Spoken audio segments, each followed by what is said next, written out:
confident are you then that we will have a fair election in November? If it were today, I wouldn't be all that confident.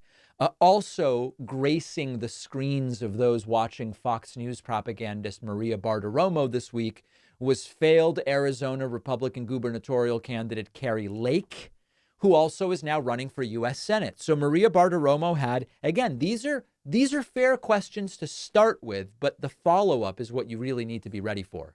Maria Bartiromo asks, how confident are you that the election in November will be fair? Now, that could mean with regard to Trump or to her own election, because remember, in Arizona, voters will have the opportunity to vote Biden versus Trump, but they will also have the opportunity to vote Lake versus Gallego in Arizona. And I'll play Kari Lake's answer, and I don't think it will come as a big surprise to you. How confident are you then that we will have a fair election in November? If it were today, I wouldn't be all that confident, but I know we have a lot of people, including myself, fighting to improve the laws and make sure they're following the laws. We've got many lawsuits running, one of them in Arizona, fighting to make sure illegals aren't voting. We have the SAVE Act that I know Mike Johnson. Remember that there's no evidence so-called illegals are voting. They can't even register to vote, and we've talked about how this does not exist. And President Trump have been pushing. And as American citizens, we need to contact our members of Congress and politely tell them that they must sign on to that and approve that to save and protect our election. Our vote is sacred. It is the way we decide the trajectory of our country, and it must be decided by American citizens. So we're working really hard. A lot of people around the country are working. I have faith that we will break through. One of these cases will break through the dam, and we will have... one of my many bogus lawsuits might make it past the first pretrial hearing once we've come up with a shred of evidence. So translation, the polls aren't looking great for Kari Lake. It probably will end up being close. She very well may lose. And she's setting herself up to say, hey, it was stolen again. They've stolen a presidential race from Trump. They stole the gubernatorial race from me. And now they stole the Senate race also from me. And many Republicans are setting up this very thing. Now, on this is their new shiny object. MAGA Mike Johnson says, we're going to bring forward a bill to ban illegals from voting. Oh, that must be a real problem. Undocumented immigrants are allowed to vote now? No. Oh, is it against the law for an undocumented immigrant to try to vote now?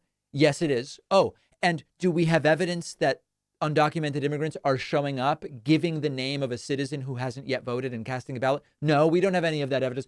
But we need a law. We need a law in order to stop this thing that is already against the law and that also isn't happening. And this is later this week.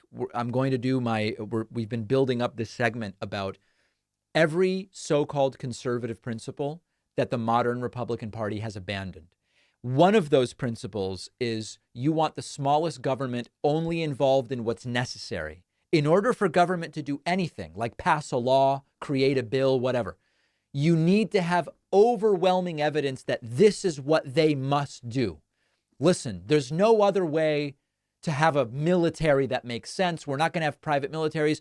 The federal government must create and run a military. Okay, government involvement, right? We need that. Nobody else can do that. Passing a bill to ban undocumented immigrants from voting, which is already illegal and also isn't happening, doesn't strike me as this incredibly urgent moral imperative that they use as their standard for when government should get involved. So we'll deal with that later this week in our abandoned principles segment. But needless to say, we know what Kari Lake is setting herself up to do. We know what Lindsey Graham is setting himself up to do. They're going to do it. They're going to claim fraud if they lose.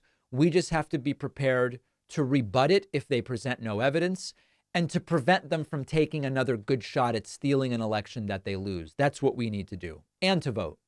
It is time to start thinking like voters and to make sure that kids understand the importance of voting, how it works, registering, ballot initiatives, because so many kids just have no idea.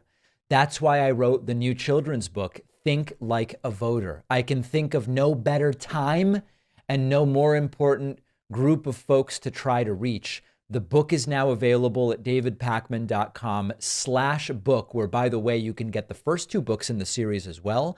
think like a detective and think like a scientist. Really important stuff. Donate them to local libraries, classrooms, read them with the kids. davidpakman.com/book.